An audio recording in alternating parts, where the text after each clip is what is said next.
Greetings. This is Jonny Lischka with a special message I would like to call a Gnostic'Arrogator. Going out to any of you Gnostics who may be listening. It is the 19th of October in the wonderful and turbulent year of 2020. I'm out here in a park called Battle Creek. And in this neck of the woods, we're getting some snow. So early signs of winter, which is just around the corner. Well, I'm out here in the woods. It's a little bit peaceful. We've got the snow falling. I've actually tried to do this recording a number of times. This time I've got a script, and I might include that, or some other written material. This may be a lighthearted chat for me to raise a novel point. I don't think it's been made before, and so I intend to introduce it with a series of considerations. The topic is roles, and the elaborate title is Reexamining Roles in the Sophianic View of Life. I'm dedicating this message to the main professor, John Lamlash, who introduced the meme of Sophianic Animism. He presents it as a project for someone else in PT to realize. So likewise, I'm addressing George Henry, who got the ball rolling on the project, and all of those involved in his initiative. I want to thank you for the great work you've done so far. You can investigate the set of documents that he produced on the PT forum, or you can message him for the link. So I'd like to make a gesture of collaboration. This is my contribution. I have a few suggestions, and I'm asking the main prof to chime in here. I'll also ask that anyone listening, please bust me if I speak incorrectly, and please point out my errors, or declare that I'm all wrong. Thank you. Let me start with this consideration. What is the difference between an animist and a tantrika? Is there anything that can distinguish between the two? Now, I'm going to leave the term animist open. You and I are seeking to put it into definite terms. Lash has given a brief description of Sophianic animism, but to my awareness, he refrains from explicitly defining that role, the animist, although he has written a lot about animism in a general sense. The term tantrika may well be familiar to you already. It's been adequately defined going on for about 11 years now. I would say a tantrika is someone who loves the Sophia mythos, the FGS, fallen goddess scenario, and bonds to the primary character of that story through the practices of planetary tantra, which comes to you through the terma of Gaia awakening. Note here that the terma of Gaia awakening and the fallen goddess scenario are two things, not one, though they are intimately linked. I say distinct, yet linked. I wouldn't say that the terma works so well on its own, though. It's something of an extension or a follow-up to the FGS. In fact, it gives you a method of verification, verifying the narrative through direct experience. In particular, it purports to point you in the direction of an encounter with the organic light. But even if you could have that encounter naturally, without the framework of the story, you may not experience the same benefit of knowing what you're witnessing by recalling the FGS. On the other hand, the FGS stands on its own terms. It's something you can consider outside of the practices of PT. Adding a third identity to the group, I invite you to look at this lineup: animist, tantrika, kalika. Did you know that there's something distinguishing a kalika from a tantrika? I want to point out for Mr. Lash that his new students come into various aspects of his work. Perhaps it was a Red Ice interview or the Lisa Harrison interview, or maybe they caught up onto a new talk on one of your YouTube channels. What I mean is that They're coming in at random to the body of your work, and you should know how considerable it is in its entirety. I myself had the fortune of tuning into JLL back in the end of 2015, when there was still a wealth of articles on metahistory, as well as the full range of nav briefings on Gaiaspora. Even then it's a large task to sort through all that material, and now certain bits of intel are hidden in unreleased talks or texts, such as the nav briefing, "The Terma is a tray." Newcomers can't see what they don't know what's there, so I find it likely that even student teachers on the staff here, paid members of Nemitta, don't know that there are things that they don't know, such as the difference between a tantrika and a kalika. Now, if it's explained explicitly on Nemitta, you could point that out to me. Let me give you this brief description. A kalika is a tantra who engages in the optional and additional practices of kala tantra. Now, did you know there was a kala tantra, along with the basis of planetary tantra? I might talk more about that later. Now, if each of these three identities are distinct roles, there must be some underlying commonality between all of them. I would suggest that the animist, the tantrika, and the kalika all have this in common: a bond to Gaia Sophia. I want to provoke your imagination on this phenomenon, this meme: bonding to the earth, the bond, the sacred bond. It's likely that you out there are indeed bonding or binding to the earth, following the practices and guidelines of PT. But is it possible for a tad out there to have a bond with the earth outside of the tantric framework? Suppose someone does revere the forces of nature, and perhaps can even recognize the presence of the divine feminine, even if they don't have lucid two-way communication. Well, three examples come to my mind. I want you to scrutinize these considerations. First, I reference the ayahuasquero, the shaman of the Amazon who brews ayahuasca for the purpose of healing primarily. If they are an authentic ayahuasquero, and that's a term that's come up lately, authenticity, they can do impressive work. Lash has suggested that with ayahuasca you can encounter a form of one of the diamond sky dakinis, Vudasi, as a large serpent mother. And indeed the ayahuasqueros report this encounter, but to my knowledge they haven't got the framing narrative of the FGS and may know nothing at all about JLL. The second is a comparable example. The reindeer shaman of Siberia, whom I've heard work with the Amanita muscaria, a powerful psychoactive mushroom. Caradwen posted recently about a way to prepare Amanita muscaria and reports that she had good results. I say these two mystical examples might suggest a non-Sophianic animism. But let me add a third non-mystical example for your consideration that might be dubious. I came across a YouTube channel that someone posted on the PT forum called My Self-Reliance, featuring a fellow who, after living a conventional city life, with wife and kids working an office job, decides to leave the city and create the life he wanted all along.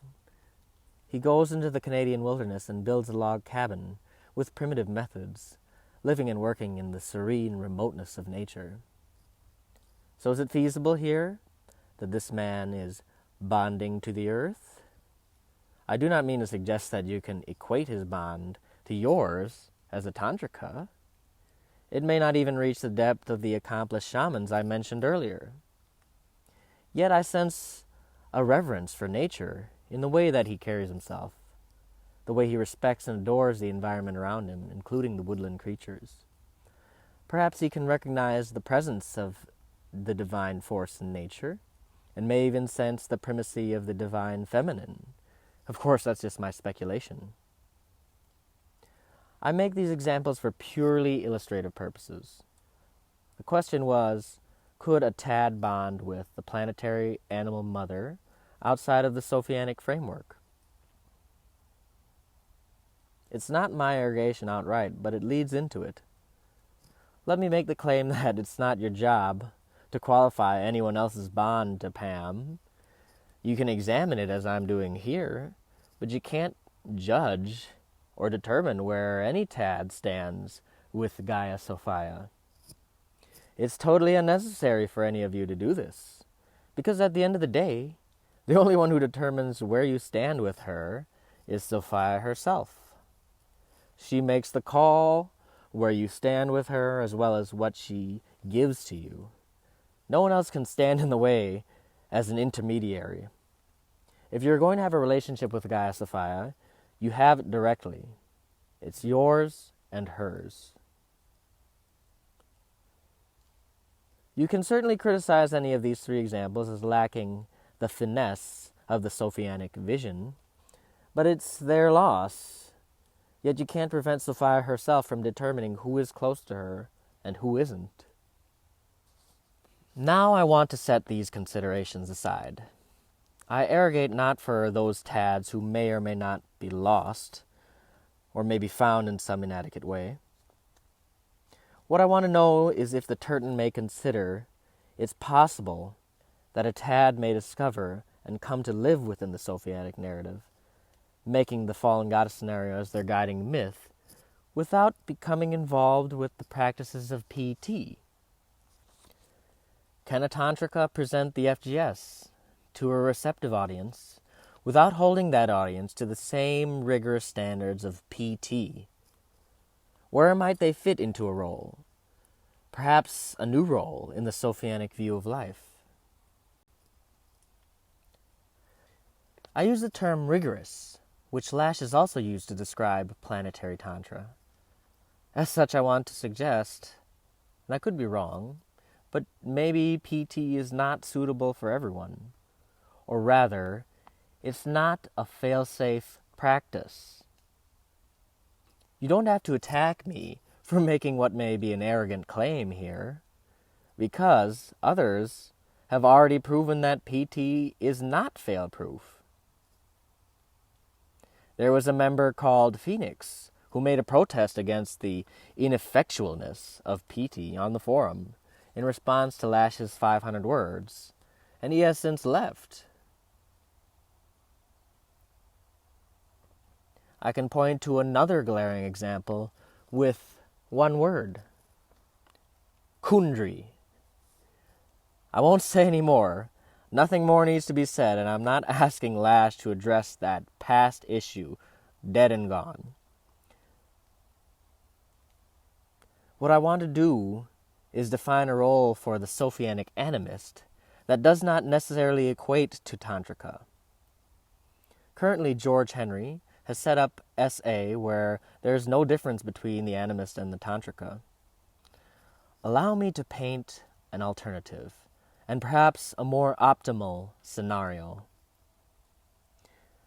Sophianic animism can be phrased in simple terms, without the technical jargon of PT.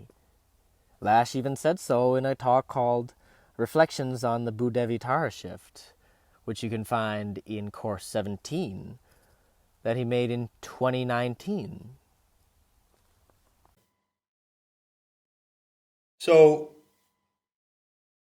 going back, or going forward, to the subject of Sophianic animism, and going forward with it, I just want to emphasize to you two really important points about how you must carry it in your awareness, how you must carry Sophianic animism into the world.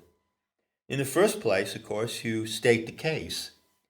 You must be able to describe in your own words and from direct experience, not theory or belief or make-believe, just describe what it is, what the practice of it is. No? It's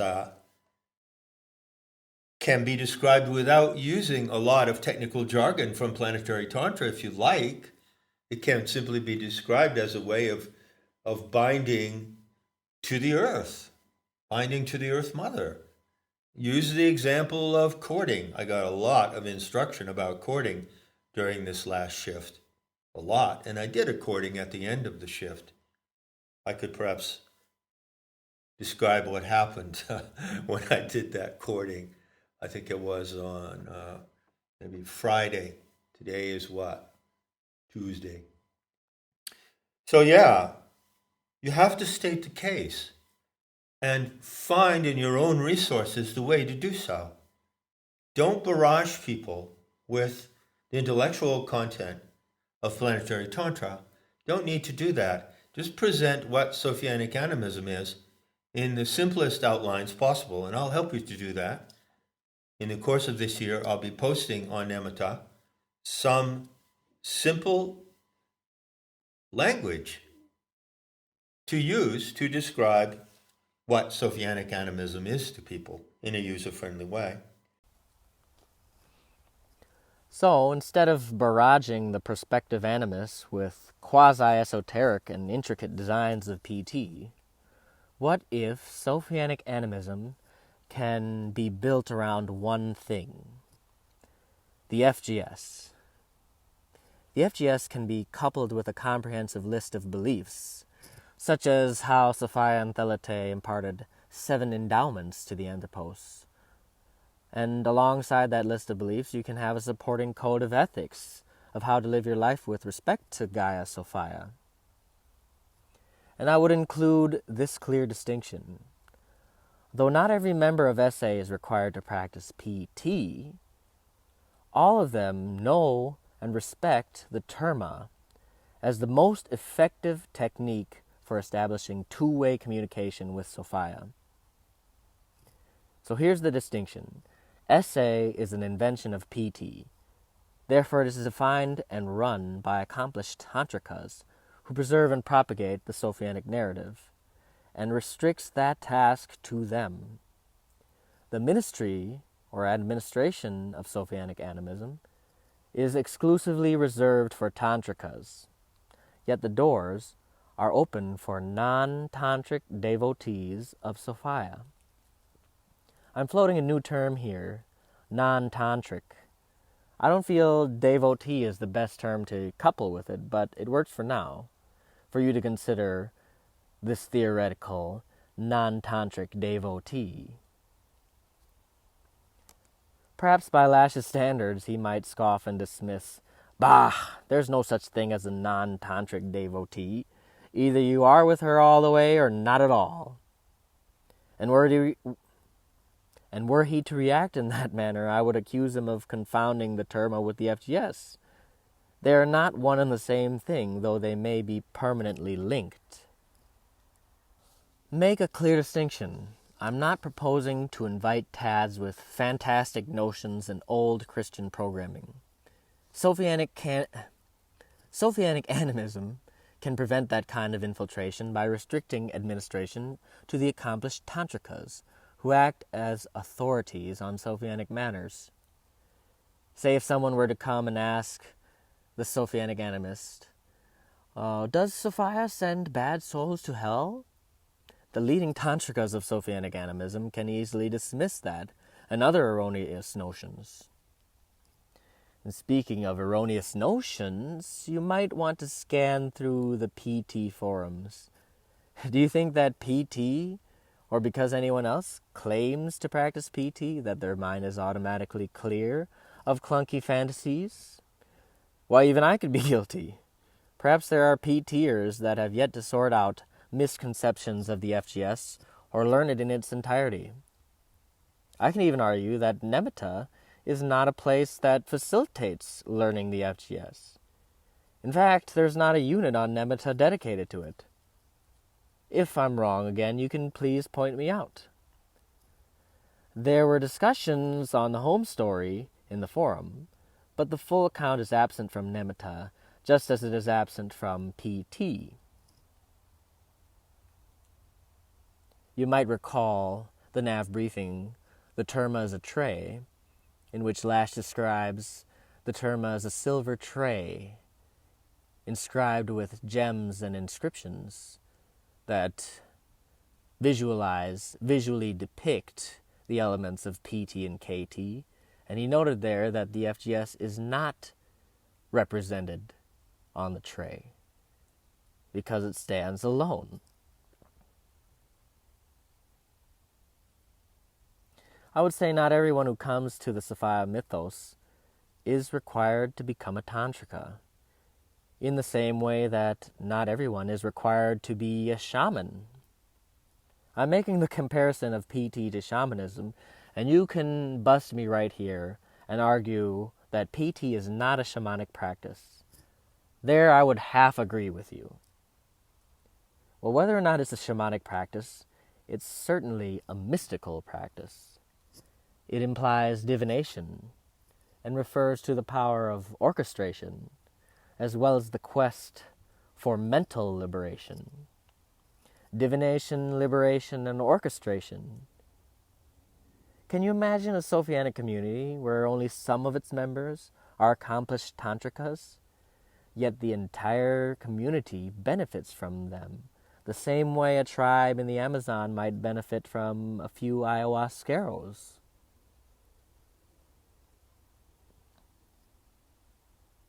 Lash has said himself that PT is a virtuoso affair.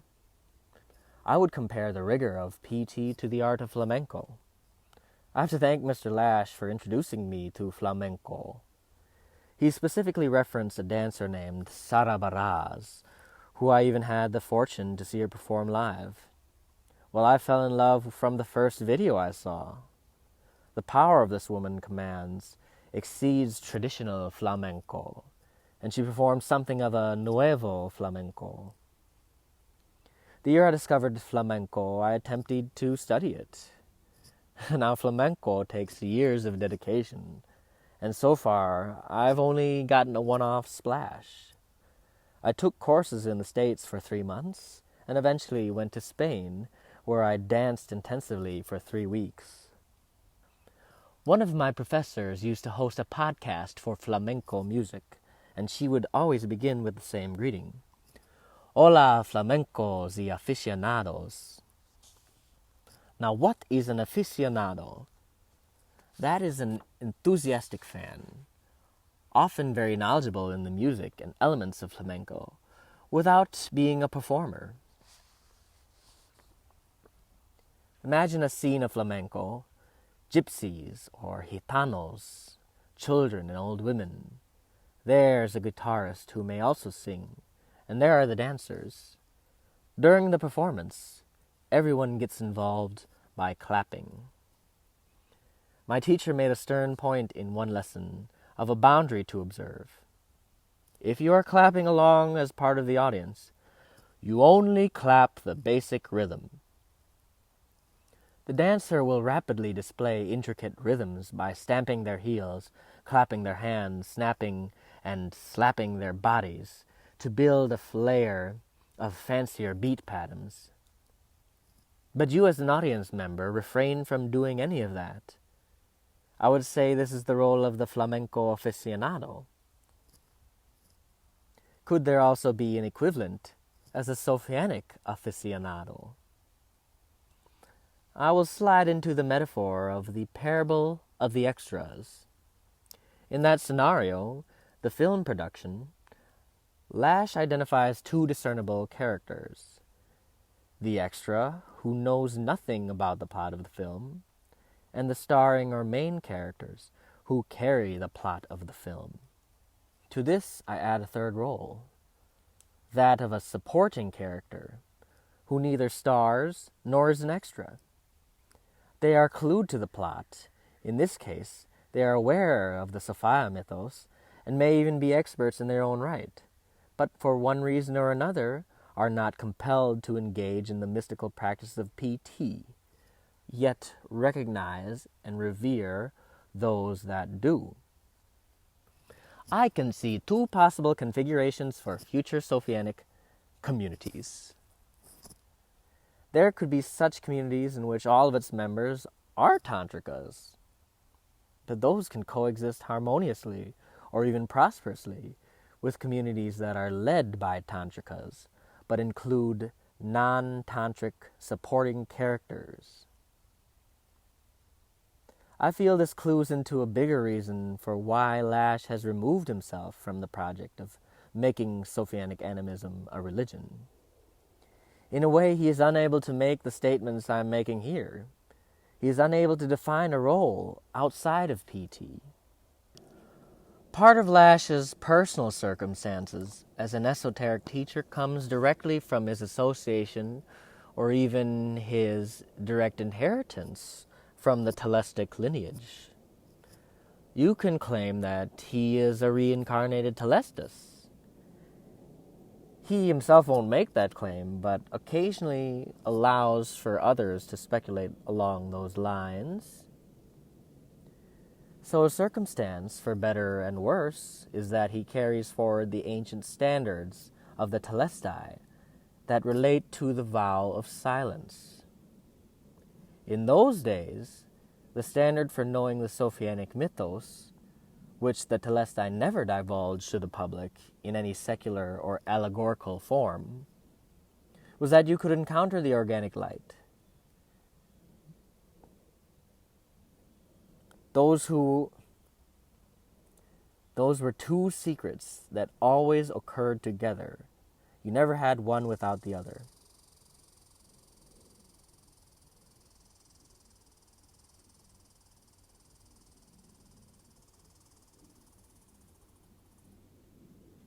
Perhaps I've provoked that squirrel.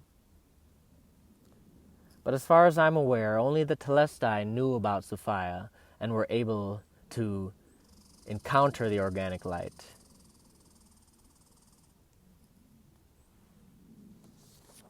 Moving on, the communities in which they lived and served were not Sophianic as such, but they were definitely pagan animist communities.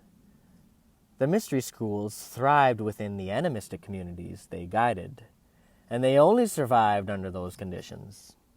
As soon as the communities were no longer animistic, the mysteries vanished, wiped out by the destructive force of Christianity, which severed common people's connection, their bond to the earth. Without the protection and adoration of the Aryan communities who once loved the mysteries, the Telesty were persecuted and all but annihilated entirely. Though the conditions you live in today are different, I feel there is something about that old formula that still holds true today. I'm going to cite an interview from 2006 in which Lash talks about the revival of shamanism. The shamans knew that no culture and no community can exist in that setting and be isolated from that setting and merely ignore it. Therefore, there have to be always members of a community who are intermediaries. Not everyone in a community can be or should be a shaman. This is not the way it was in the ancient model. Right. And I think that as far as the ancient model goes, that still holds up pretty well.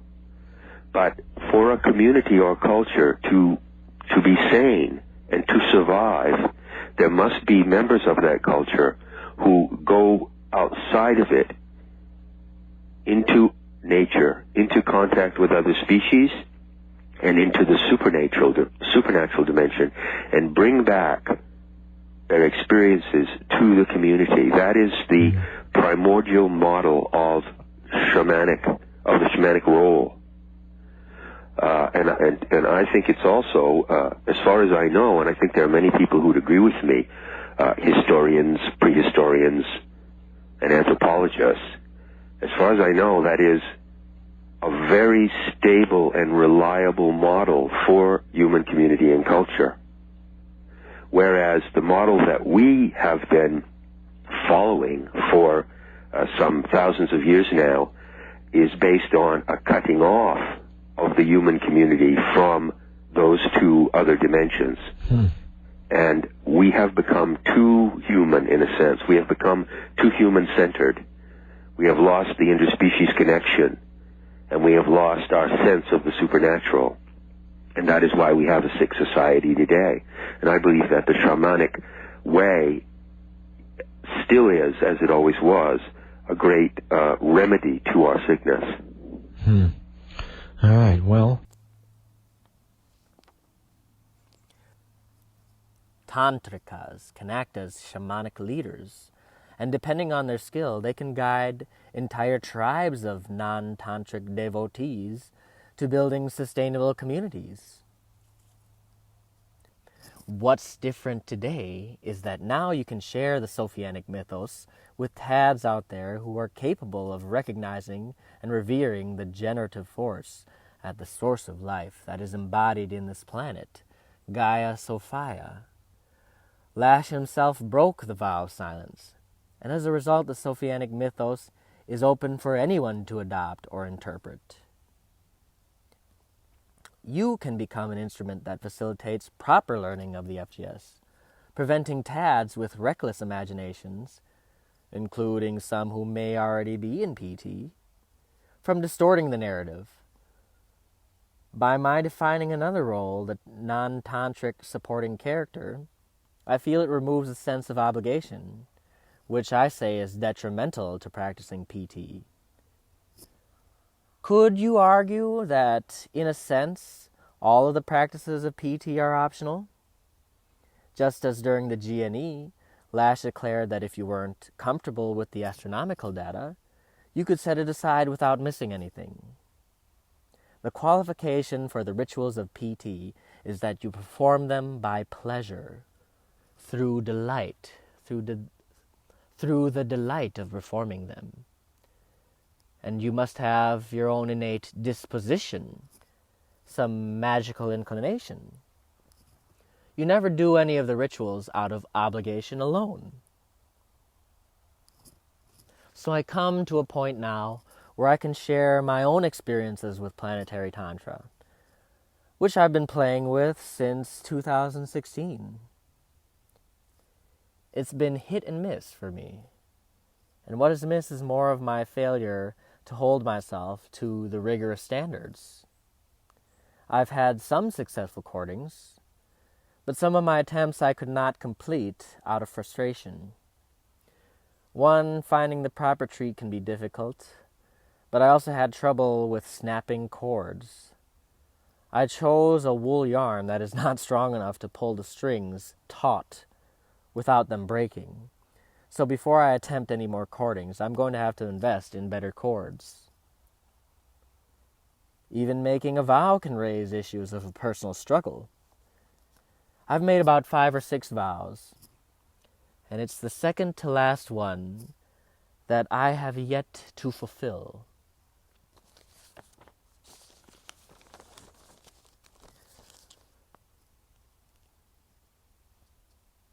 I went to an area I consider a power spot, called the Boundary Waters. It's a protected region along the U.S.-Canadian border with some of the most pristine lakes.